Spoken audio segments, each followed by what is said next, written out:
Hello, my name is Colette, and this is my dragon.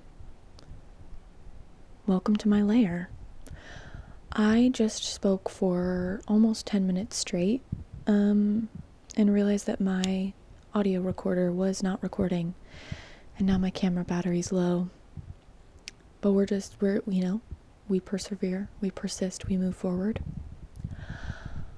I have gathered you all here today to just kind of ramble about 2026, 2025, New Year's, reflections.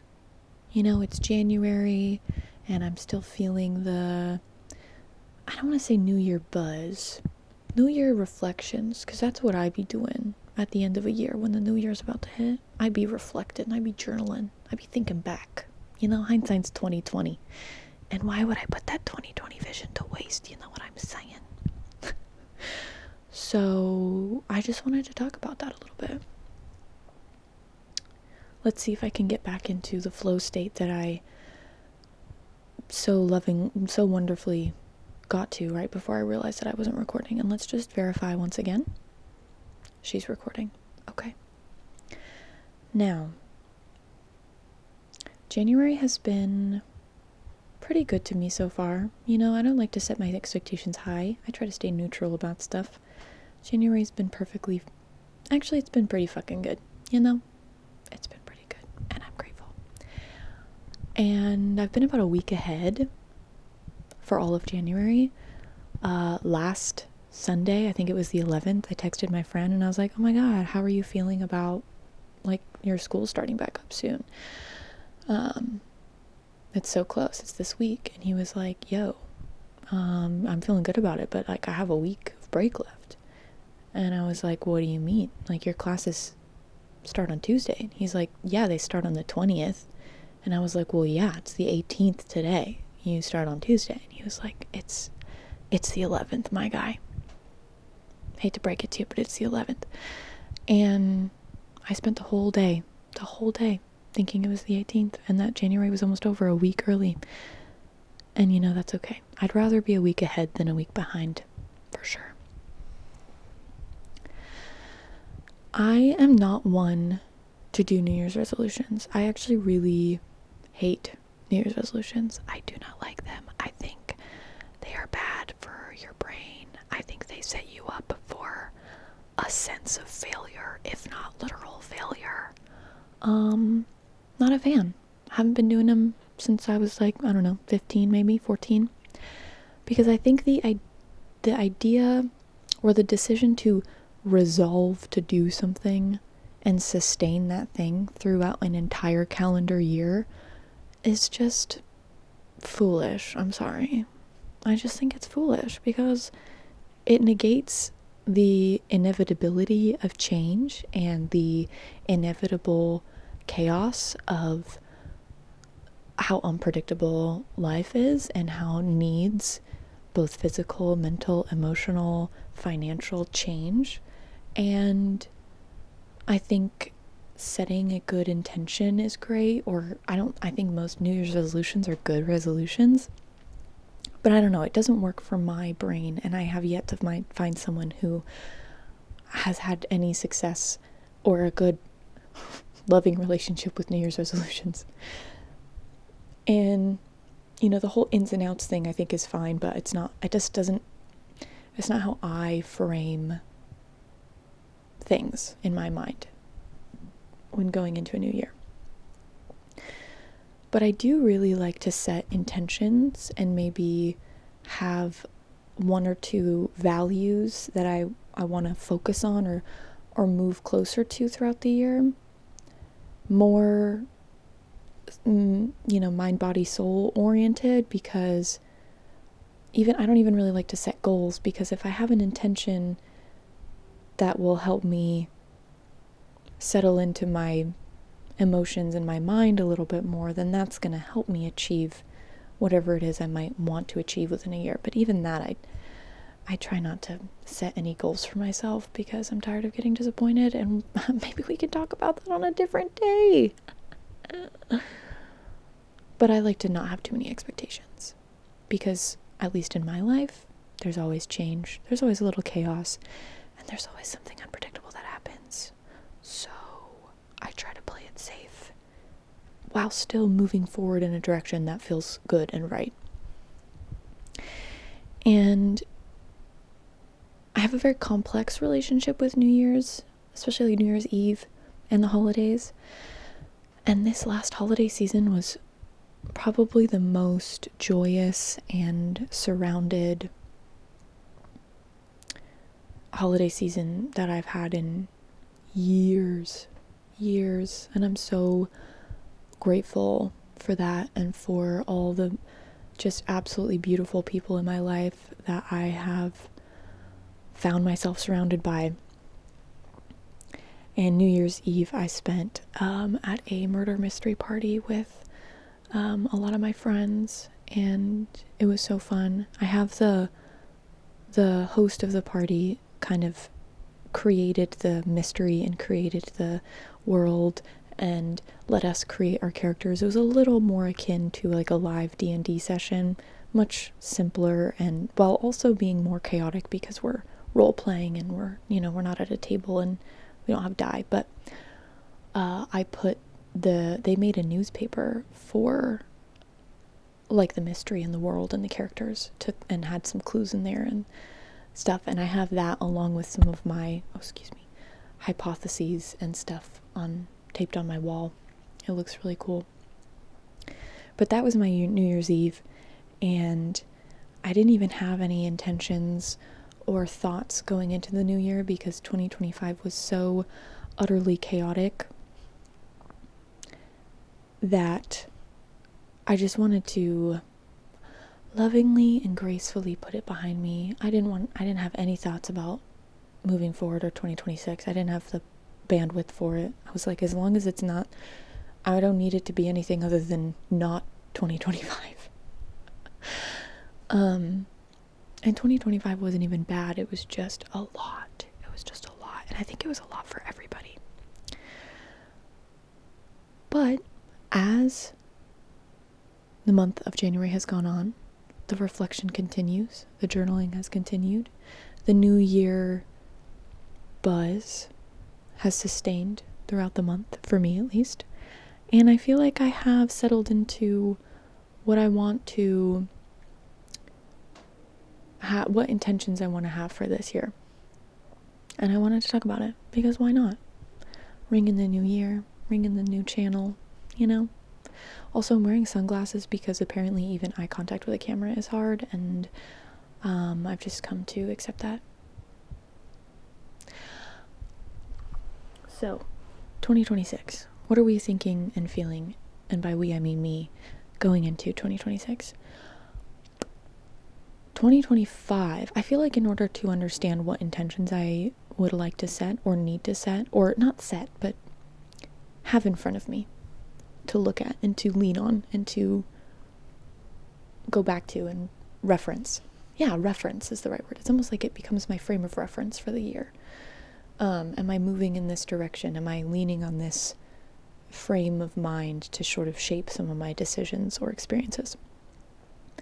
2025 was the year of getting just punched in the face by hyperindependence, just being absolutely hit with the consequences of hyperindependence.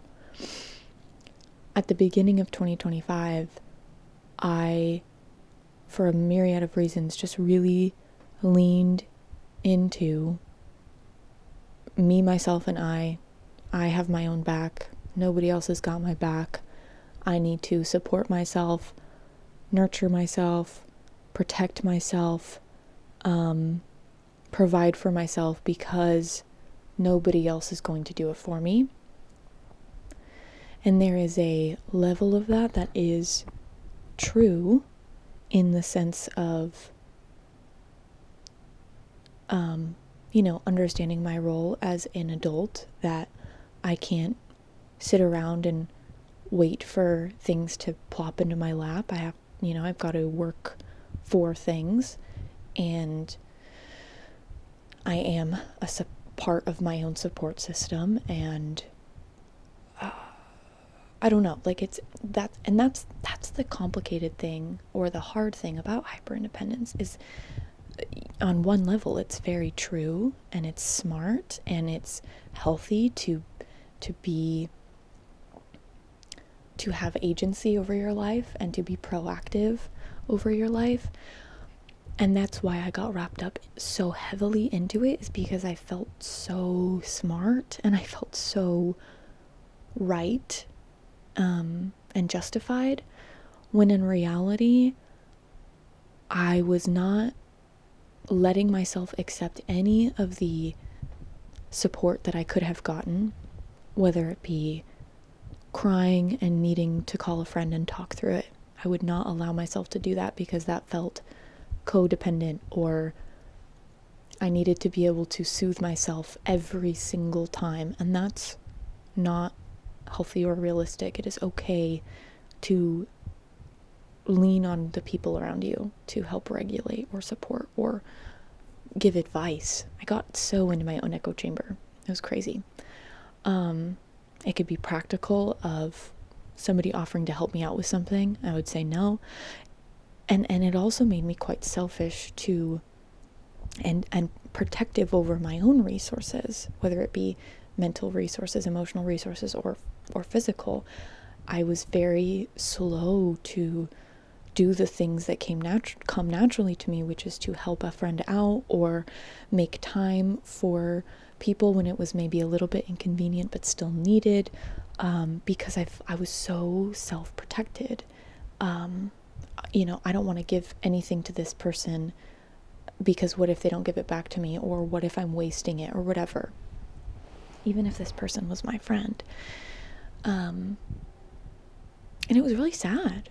I mean, it was really isolating. And after about 8 or 9 months of the year, I had a crash out. I had a really bad crash out. And it was kind of like getting slapped in the face. And it took time and a therapist, because I wasn't in therapy before this, to recognize the hyperindependence that I had been living under, and how I felt like it was so smart and wise and mature and what have you. And I feel like every week I've just had some other realization about how those mindsets were actually just spiraling me down into the hole that I found myself in. So recognizing that and spending time recognizing that throughout December, and reflecting on that a little bit, and then even more in January, the intention and the goal, I don't even want to say goal, the intention for 2026 is to receive and give. Receive the love and the support and the openness that is offered me, even if it's scary, because it always requires trust. And I have so many wonderful, trustworthy people in my life that I have not felt safe with, because I have not allowed myself to take their hand. Like, they've been extending their hand. Hey, like, I care for you. I want to be there for you. You can trust me. I have not reciprocated that or accepted that. So of course you're going to feel isolated. Trust is inherently risky. If you never take that risk, you're never going to feel like you trust anybody, or even yourself. And there's something to be said about giving people time before extending certain things or receiving certain things. 100%. But I have good people around me, and I have been keeping everyone at a distance, and then wondering why I feel lonely and isolated and like I'm living in a little bubble. Sometimes you are the problem, guys. I'm sorry. And in this case, I was the problem.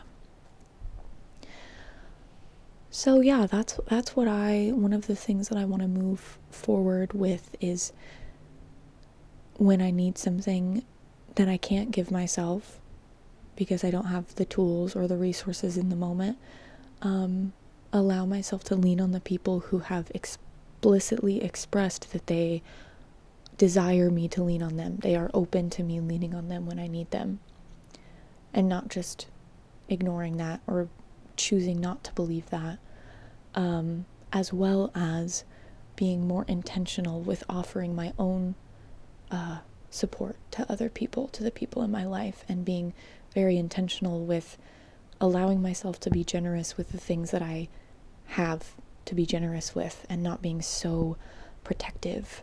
And I guess that's really it. I think it's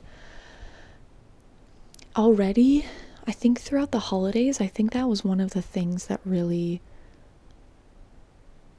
made it clear that I really need to be intentional with that, because I just had so many moments of being poured into and actually getting through the discomfort of receiving what I was being given. And when I'm saying giving and receiving, it's like a deep conversation, and choosing to lean into that and trust that person, that this is a safe person to have this kind of depth of conversation with, even if I'm not sharing anything crazy. But that's vulnerable to really talk about how you're doing with somebody, even if they're your friend. Sometimes that can feel vulnerable. Or go over to someone's house when you're having a bad day when they offer, rather than being like, oh, like, no, it's fine, I don't know, you know what I mean? Like, it looks like so many different things. And I just feel like I had so many experiences of just waking up to what was around me and realizing that I needed to accept it, and it was pushing people away and keeping people at a distance to not receive the love that was trying to be given to me, and then also realizing how much love I had been withholding from others within myself out of fear. And it was really beautiful, and really it's really uncomfortable to break those habits of keeping those walls up to try and protect yourself. It is inherently uncomfortable, and trust and safety feel unsafe sometimes when you've trained yourself to be on guard all the time. And I'm just really grateful to have people who were patient with me and continuously poured into me, even when I don't think it was super extreme from the outside, but it was pretty extreme for me on the inside. And I'm just grateful that I just have so many people that have stuck by me. Yeah, and that makes me, I hesitate to even say excited for 2026. I think I've been slapped in the face by life so many times. Like I said, I kind of just try to stay neutral with things. But I think that once I sort of settled into that idea of, oh, this is, if I'm going to move forward with one thing in mind for 2026, it's going to be receiving the love that's offered me and being more open to giving the love that I have to share to people in whatever form that may come on a given day. And that just feels good. And I feel humbled, great. I feel grateful in a way that's humbling, if that makes sense. And I just think that's a really beautiful way to start the year, because there's always going to be chaos on a large scale. There's usually chaos on some sort of small scale, personal scale. But I tried getting through it with the literal mantra I would tell myself last year was, you are the only person that has your back. You have to do this on your own. And I thought that was going to toughen me up and make it easier to get through things. And it made it literally impossible. And so it feels really beautiful to flip that on its head and know that whatever I experience this year, whatever gets thrown at me, whatever I throw at myself or others, I have a support system. I have people in my life that have opened their hearts and themselves to me, and I can do the same too. And it's a lot less scary that way. You know, I think for me, hyperindependence last year was just a huge mask for fear. I just felt like I was just terrified. And that was my coping mechanism. And it was exhausting. And so I'm grateful to have the realizations that I've had, and have the therapists that I have and the friends that I have who have helped me sort of wake up and get out of that echo chamber of thought. And yeah, it's humbling. It's really humbling. Thank you for listening. I hope that this was either entertaining or relaxing. If you're still here, appreciate you. Thank you for joining me in my lair. I feel like I need to name, I don't have a name for him yet. Definitely a him. But I feel like I need to name him. That's my homie right there. Anyways, hope you're well. I hope you have a great 2026. I hope that you move forward with more love and light. And if people are offering to support you, freaking just say yes, man. It's really okay. Self-soothing is important, but we need both. Okay, I'm gonna shut up now. Love you, bye.